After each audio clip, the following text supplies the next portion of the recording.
Welcome to కీటాక్స్. ముర్సా కంపెనీకి భూ కేటాయింపుల వ్యవహారం టీడీపీ తలకు చుట్టుకుంటుందా?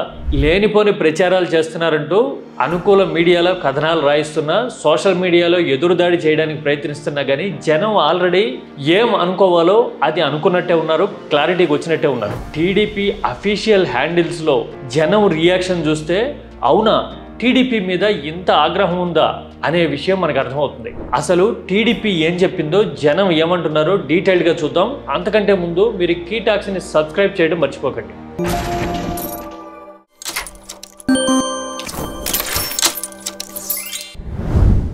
విశాఖలో ముర్సా అనే కంపెనీకి వేల కోట్ల విలువ చేసే భూముల్ని అప్పనంగా కేటాయించేశారని, ఆ కంపెనీకి ఊరు పేరు కూడా లేదనే విషయం మొత్తం ఆంధ్రప్రదేశ్లోనే కాదు దేశవ్యాప్తంగా నేషనల్ మీడియాలో కూడా ప్రముఖంగా రీసౌండ్ వచ్చే రేంజ్లో వచ్చేసింది. ఈ విషయంలో డిఫెన్స్లో పడిన టీడీపీ తన సొంత ఛానల్లో వివరణ ఇచ్చేందుకు ఒక ప్రయత్నం చేసింది. లేనిపోని అబద్ధాలు ప్రచారం చేస్తున్నారని, అసలు వాస్తవాలు ఇవిగో అంటూ మీరు ఈ స్క్రీన్ మీద చూస్తున్న పోస్ట్ని పెట్టింది. అయితే ఆ పోస్ట్ పెట్టగానే జనం స్పందించిన తీరనేది ఇప్పుడు టీడీపీ మీద పబ్లిక్లో ఎలాంటి ఒపీనియన్ ఉంది అనే దానికి నిదర్శనంగా కనబడుతోంది.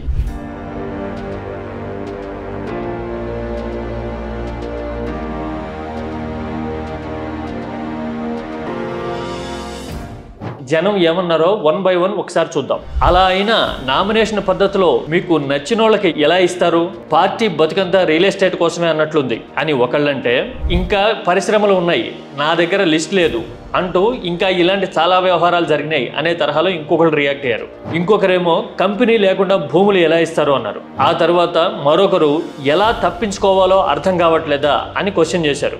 మీరు చెప్పింది నిజమైతే జీవో కాపీ పెట్టండి అని మరొకరంటే, ఇంకొకరేమో జగన్ పరిపాలనా కాలంలో 2.5 సంవత్సరాలు కరోనా ఉన్నా కానీ ఇలాంటి పరిస్థితులు ఎప్పుడూ రాలేదు అనే తరహాలో కామెంట్ పెడితే, నేషనల్ ఛానల్కి ఇచ్చిన ఇంటర్వ్యూలో 99 పైసల గురించి అడిగినప్పుడు కూడా లోకేష్ ఈ మాట చెప్పలేదే అని కొందరంటే, ఇదేనా మీ పాలన, ఇంత అవినీతి చేయడానిక మిమ్మల్ని ఎన్నుకున్నది, దోచుకోవడానికి దొంగలు కూడా సరిపోరు మీకు అని మరొకరు కామెంట్ చేశారు.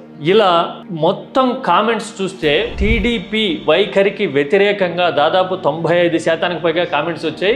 ఒకరిద్దరు ఆ కామెంట్స్ ని కౌంటర్ చేయడానికి ప్రయత్నించినా గానీ వాళ్ళకి రివర్స్ కౌంటర్ పడ్డం అనేది అక్కడ కనిపిస్తూ ఉంది. ఏదైనా సరే ఒక విషయంలో ఫంబుల్ అయితే ఆధారాలతో దొరికితే ఎలాంటి పరిస్థితి ఉంటుంది అనడానికి బహుశా టీడీపీ హ్యాండిల్లో ప్రజల వైపు నుంచి వస్తున్న కామెంట్సే నిదర్శనమేమో. ఎందుకంటే కామెంట్ చేసిన వాళ్ళలో చాలా మందికి బయో వెరిఫై చేస్తే పొలిటికల్ నేపథ్యం ఏమీ లేదు, ర్యాండమ్ గా వచ్చిన కామెంట్లే ఇవన్నీ అనిపిస్తూ ఉంది చూస్తే. వాస్తవానికి ఇలాంటి పరిస్థితి ఎందుకు వస్తుంది, టీడీపీ మీద ఇంత వ్యతిరేకత వచ్చిందా?